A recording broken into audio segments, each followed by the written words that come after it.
নাসিম শাহর স্লট ডেলিভারিতে সামনে এগিয়ে লিটন যে শটটা খেলেছেন বিশেষণ ব্যবহার করলে এটাকে বলতে হবে ফ্রেমে বাধাই করে রাখার মতো একটা শট। তবে এটা যেন মাত্র শুরু। পরের বলেই আবারও 4। তৃতীয় বল ডট দিয়ে চতুর্থ বলে আর সীমানা নয়, এবার বরং লিটন বল পাঠিয়েছেন স্টেডিয়ামেরই বাইরে। অনেকক্ষণ সময় নিয়ে অনেক যাচাই বাছাই করে নতুন বল নিলেন আম্পায়াররা, কিন্তু তাতে যেন লিটনের কিছুই যায় আসে না। ঠিক পরের বলেই আবারও 4। সঙ্গে সঙ্গেই সেলিব্রেশন শুরু। 50 আদায় করে নিয়েছেন লিটন কুমার দাস। শেষ বিকেলে লিটনের এমন ঝড়ের বিপরীতে একেবারেই শান্ত মেজাজে মুশফিকুর রহিম। তিনি দেখে শুনে ধরে খেলেছেন, আদায় করেছেন হাফ সেঞ্চুরি। সব মিলিয়ে অশান্ত লিটন আর শান্ত মুশির ব্যাটে রাওয়ালপিন্ডি টেস্টের তৃতীয় দিনটা হয়ে রইল বাংলাদেশের। তবে এমন দিনেও ব্যর্থ সাকিব আল হাসান। এই অলরাউন্ডার ফিরেছেন মাত্র 15 রান করে। আউট হয়েছেন অনিয়মিত বোলার সাইম আইয়ুবের বলে। এর আগে প্রায় 5.5 ঘন্টা উইকেটে থেকে বাংলাদেশকে অনেক কিছুই উপহার দিয়ে গেছেন সাদমান ইসলাম। 2015 সালের পর থেকে সাদা জার্সিতে পাকিস্তানের বিপক্ষে 50-র দেখা পাওয়া যেন টাইগার ব্যাটারদের কাছে অসম্ভব কিছুই হয়ে উঠেছিল। আজ সেই আক্ষেপ দূর করলেন সাদমান ইসলাম। সাবধানী ব্যাটিংয়ে দলের হাল ধরার পাশাপাশি হাঁকিয়েছেন 50। 2.5 বছর পর দলে ফিরেছেন, তাও আবার মাহমুদুল হাসান জয় ইনজুরিতে পড়েছেন বলে পেয়েছেন সুযোগটা। আর সেই সুযোগের সদ্ব্যবহারও ঠিকই করে দিয়েছেন। 50-র পরে শুরু করেছেন দাপুটে ব্যাটিং।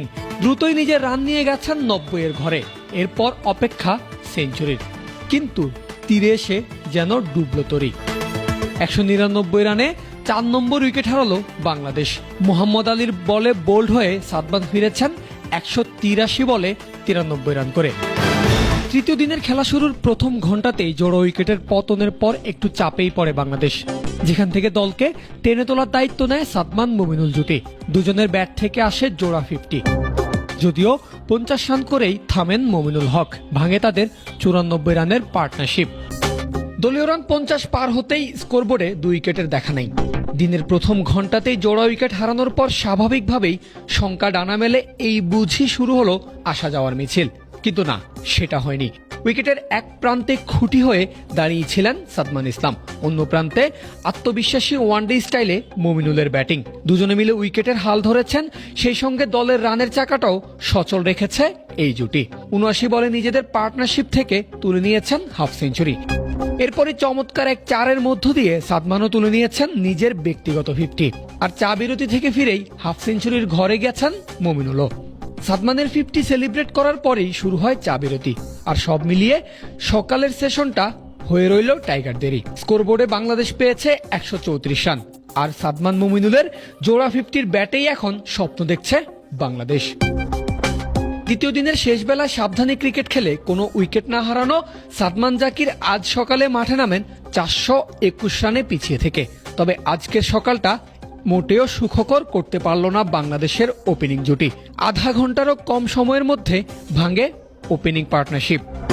নাসিম শাহর করা অফ স্টাম্পের বাইরের বল জাকির হাসানের ব্যাটের কানায় লেগে চলে যায় প্রথম স্লিপের দিকে।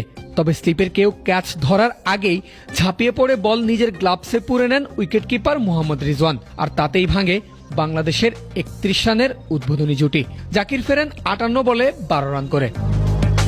তৃতীয় ব্যাটার হিসেবে ক্রিজে আসেন ক্যাপ্টেন নাজমুল শান্ত, কিন্তু টিকে থাকতে পারেননি বেশিক্ষণ। খুররাম শেহজাদের অফ স্টাম্পের একটু বাইরের বল পিচ করে ঢুকে যায় স্টাম্পের দিকে। পায়ে গিয়ে শান্ত ডিফেন্স করার চেষ্টা করেন, তবে কাজের কাজ কিছুই হয়নি।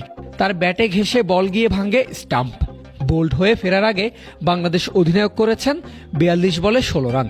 স্কোরবোর্ডে তখন 2 উইকেট হারিয়ে 53। তৃতীয় দিনের খেলা শেষ হয়েছে 92 ওভারে। বাংলাদেশের সংগ্রহ 316, 5 উইকেট হারিয়ে। লিটন অপরাজিত আছেন 52 রানে, আর মুশফিক অপরাজিত 55 রান করে। সব মিলিয়ে 132 রানে পিছিয়ে থেকে চতুর্থ দিনে ব্যাট করতে নামবে বাংলাদেশ।